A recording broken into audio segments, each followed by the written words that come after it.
জনগণের ভোটে নির্বাচিত হয়ে সরকার গঠন করা বৈধ,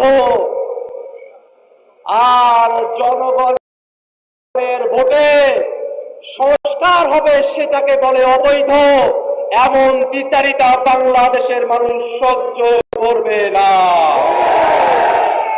ভাইরা আমার, আমরা সংস্কার পরিষদের কথা বলছি, এটা নতুন কোনো কথা নয়। ঐক্যমত্য কমিশনে ৩০টির উপরে রাজনৈতিক দল একমত হয়ে সকলে এক কথা বলে সংবিধানের টেকসই পরিবর্তনের জন্য, সংস্কার সাধনের জন্য, সংস্কারকে টেকসই করার জন্য সংশোধনী নয়, সংবিধান সংস্কার পরিষদের বিষয়ে সকল রাজনৈতিক দল আমরা একমত হয়েছিলাম। কিন্তু দুর্ভাগ্যের বিষয়, ভোটের আগে পর্যন্ত তারা ফরমালি গণভোটের বিপক্ষে বলে নাই, কিন্তু ভোটের পরে 2/3 মেজরিটি পাওয়ার কারণে তারা জনগণের রায়কে বিধ্বংগুলি দেখানোর সাহস করছে। জনগণ গণভোটের মধ্য দিয়ে বাংলাদেশের রাষ্ট্র কাঠামোতে যে পরিবর্তন চেয়েছে, আজকে 2/3 ক্ষমতার জোরে তারা সেটাকে অমান্য করার পায়তারা করছে।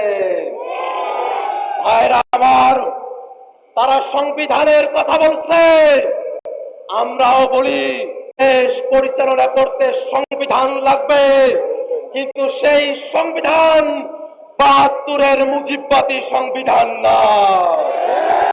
সেই সংবিধান শেখ হাসিনার সংবিধান না। সেই সংবিধান কোন দল বিএনপির সংবিধান না। দেশ পরিচালনার জন্য সংবিধান লাগবে, সেই সংবিধান হতে হবে জনগণের সংবিধান। আর সেই সংবিধানে জনগণের কথাগুলো থাকবে, তার অন্যথা আমরা হতে দেব না।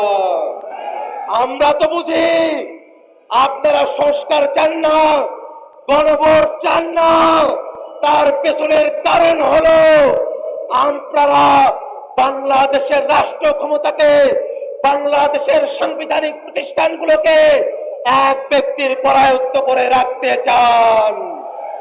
গণভোট মেনে নিলে সাংবিধানিক প্রতিষ্ঠানগুলোতে নিয়োগ স্বচ্ছ হবে, আপনাদের কর্তৃত্ব এককভাবে থাকবে না। সেই কারণে আপনারা গণভোট চান। গণভোট মেনে নিলে তত্ত্বাবধায়ক সরকারের অন্তর্বর্তীমূলক সম্মিলিতভাবে একটা কাঠামো আসবে, আপনারা সেটা চান না। গণভোট কার্যকর হলে উচ্চ কক্ষ হবে ভোটের পিয়ার অনুযায়ী, আপনারা সেটা চান না। আপনারা মৌলিক কাঠামোর পরিবর্তন চান না, এই কারণে এই গণভোট চান না।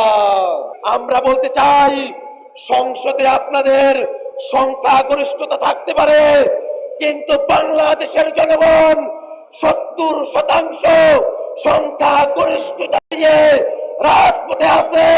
এই জনগণকে কোনোভাবেই অমান্য করে আপনারা টিকে থাকতে পারবেন না। আপনাদের পতন নয়, আপনাদের সুন্দর পদক্ষেপের অপেক্ষায় জাতিকে সাথে নিয়ে আমরা অপেক্ষা করছি। সংসদে, রাজপথে কথা হবে সংস্কারের জন্য। ইনকিলাব জিন্দাবাদ।